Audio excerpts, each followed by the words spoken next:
be the fam, that's what they call me. I promise that you never be lonely. Salut à toutes et à tous, c'est Armand Lovray. On se retrouve pour l'après-match de la 8ème journée de la Ligue de BKT entre Nancy et Le Havre. Score final entre ces deux équipes, un but partout. On déroule ça ensemble, c'est en partenariat avec ActuActu, c'est votre site 100% ciel et marine, mais c'est aussi une émission de podcast avec les activistes disponibles sur toutes les plateformes de podcast. Et nous, on est parti pour cet après-match de la 8ème journée de la Ligue de BKT. Et c'est parti donc pour le bref de la rencontre, cette rencontre qui a débuté hier à 19h au stade Marcel Picot. Alors honnêtement, vous n'avez pas raté grand chose de ce match-là si vous n'avez pas vu le match. Parce que franchement, c'était pas un très très beau match. Je trouve que c'était un match plutôt brouillon. D'ailleurs, voilà, il n'y a rien à se mettre durant la première mi-temps, si ce n'est quelques occasions d'anciennes. Donc à la mi-temps, le score est de 0-0. De retour des vestiaires, penalty pour Nancy plutôt logique. Voilà, après une faute de Yaya Fofana. Jung donc libère les Nancéens à ce moment-là à la 49e minute. Ça fait un 0 donc pour l'AS Nancy-Lorraine. 7 minutes après. Quelle égalisation de Quentin Cornet, un magnifique coup franc direct à la 56e minute de ce match. Ça fait donc un partout et ça fait deux matchs d'affilée que Quentin Cornet nous sort un coup franc direct. C'est magnifique, voilà, de la part de Quentin Cornet qui est en pleine réussite avec ses coups pieds arrêtés. On pourrait l'appeler le Juninho du Havre. En tout cas, est-ce que ce sera un futur Juninho? Je l'espère que oui, bien sûr, je l'espère que oui. Et après, bon, d'ici là, après j'ai pas grand chose à me mettre sous la dent et il s'est pas passé grand chose non plus dans ce match-là. Donc on va tout de suite passer à la 90e minute de jeu, dans le temps additionnel de ce match, de la part du joueur nancéen Basilia qui reçoit un deuxième carton jaune. Il est donc exclu, mais bon, ça n'aura pas un grand impact pour son équipe puisque au final, il ne restait plus beaucoup de temps à jouer et d'autant plus que, bon, on peut le dire, durant ce temps additionnel, il n'y avait rien à se mettre sous la dent puisque à chaque fois il y avait des fautes et il y avait un joueur à terre, donc voilà, le temps est vite passé et donc c'est un score de 1 but partout entre Nancy et Le Havre, je dirais sur le match plutôt logique. Et c'est tout de suite les autres résultats donc, de cette 8ème journée de la Ligue de BKT, à commencer par Toulouse Football Club qui s'est imposé 4-1 contre Grenoble. Sochaux s'est imposé 2-0 contre le Paris FC en grande difficulté depuis quelques matchs. Niort s'impose 2-0 contre Guingamp à ma plus grande surprise quand même, ça me surprend. Pau FC fait un match nul, un but partout contre les nordistes de Valenciennes. Rodez s'est incliné à domicile contre Ajaccio 2-0 qui surprend dans ce début de saison. Bastia a fait un but partout contre le Stade Malherbe de Caen. Dijon remporte son deuxième match d'affilée. Ça y est, Dijon est probablement lancé avec une victoire 2-0 contre l'USL Dunkerque. Queville, l'autre équipe normande qu'on va bientôt affronter, a fait 0-0 contre l'AJ Auxerre et puis Nîmes a fait un 3-3 quand même contre Amiens. Un match gâté en but pour les gens qui étaient au stade des Costières pour assister à cette rencontre. Et c'est parti donc pour ce 100% hack.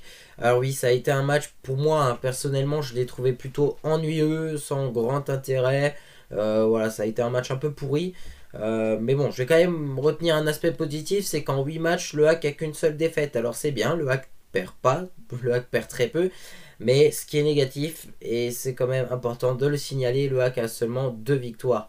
Et ça, c'est pas génial. Voilà, c'est pas génial parce que, surtout sur ce match-là contre Nancy, qui est un adversaire en difficulté, on se devait de gagner le match. On se le devait. On pouvait le remporter, mais on se le devait. C'était un devoir et on ne l'a pas rendu. Il fallait gagner ce match et aujourd'hui je suis un peu déçu parce que le hack n'a pas de fond de jeu et c'est bien ça le problème, c'est pour ça qu'on n'arrive pas à gagner les matchs. Le hack n'a pas de fond de jeu. Quand on regarde nos 2 derniers buts, c'est un coup franc de Quentin Cornet, oui, sur coup de pied arrêté, oui, parce qu'on n'arrive pas à avoir de fond de jeu au moment donné. Alors oui, on peut critiquer les attaquants, je critique Khalid Boutaïb de sa performance contre Toulouse avec le face à face contre le gardien, oui, on peut le critiquer, mais on critique pas non plus assez les autres joueurs qui servent au jeu, au fond de jeu. Et aujourd'hui, le problème, c'est que, voilà, une nouvelle fois, c'est le coach Le Guen qui doit s'occuper de ça, les recadrer, s'occuper peut-être de trouver un aspect tactique pour trouver une solution de jeu, parce que sans fond de jeu, le hack n'arrivera pas à faire grand chose cette année. Et je suis persuadé qu'on peut faire des choses parce que on a des joueurs qui ont quand même des qualités, mais si ils peuvent pas s'exprimer à 100%, on peut pas savoir ce qu'ils valent réellement. Aujourd'hui, on a Papi Mnuba qui a été titularisé pour la première fois.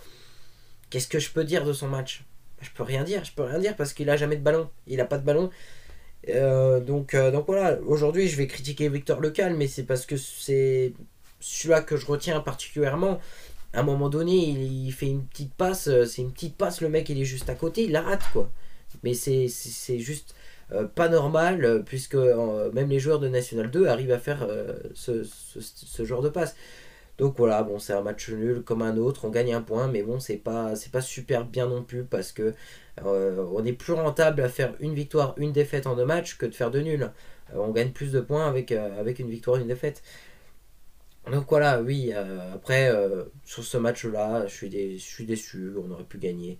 Et bon, après, dans l'aspect du classement, on est bien positionné, on est 10e, on a un bon écart. Après, bien sûr, au bout d'un moment, il va falloir commencer à gagner les matchs. Et dès le match de mardi contre QVI, ça va être très très important, en tout cas, de prendre au moins les 3 points. Éviter la défaite, hein, ça c'est bien. Moi je dis, le hack, c'est bien, on est plutôt efficace à ce niveau-là, c'est qu'on perd pas. Maintenant, on gagne pas non plus. Et il va falloir se mettre à gagner et à ne surtout pas perdre. Ça c'est important. Toujours garder la régularité de la non-défaite et toujours gagner. Enfin, toujours.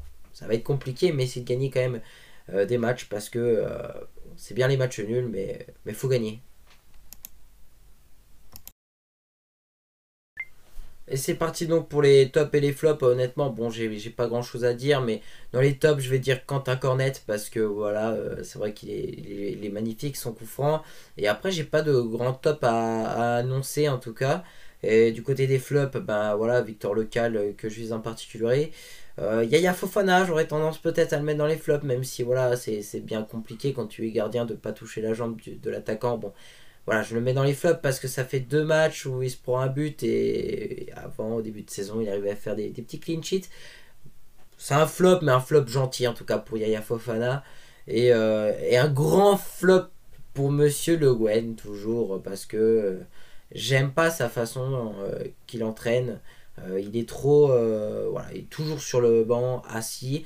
Et puis voilà, le hack n'a pas de fond de jeu. Et c'est à cause de qui qu'il n'y a pas de fond de jeu? C'est pas à cause des joueurs, c'est à cause de l'entraîneur. Parce que c'est à lui de trouver la technique nécessaire pour qu'il y ait du jeu. Donc, Monsieur Le Guen, à nouveau dans les flops. Et voilà, c'est tout pour cette vidéo. Merci à toutes et à tous de l'avoir suivi. On se retrouve mardi pour l'avant-match de la 9e journée de Ligue de BKT. Oui, déjà, mardi, oui, déjà, parce qu'il va y avoir ce premier derby normand de la saison contre QVI. Ce sera super intéressant, ça, j'en doute pas. Donc voilà, cette vidéo est en partenariat avec Actu. Donc rejoignez l'aventure Actu, c'est le site officiel des supporters du hack. Mais Actu, c'est aussi votre émission de podcast, Les Activistes, bis les amis. Et on se retrouve mardi. À très bientôt.